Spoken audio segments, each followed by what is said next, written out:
Ketvirta diena, išbandom dar vieną skolintą būdą nusiraminti ir perkrauti nervų sistemą. Bet kaip visada, pradėkim nuo minties lauko terapijos pratimo, suaktyvinkim karate tašką.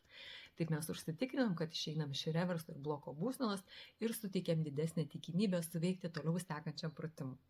Taigi, šiandien mes sudėsim 2 pirštus ir pradėsim sukti lengvus, labai lėtus ratukus.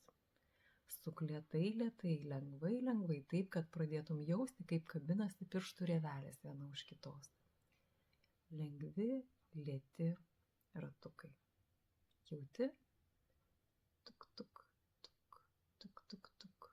Jauti, kaip kimba pirštų rievelės.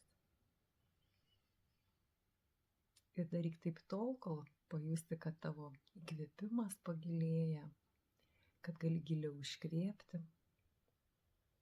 Ir kol galų gale ateis noras nusižiovauti. Na kaip?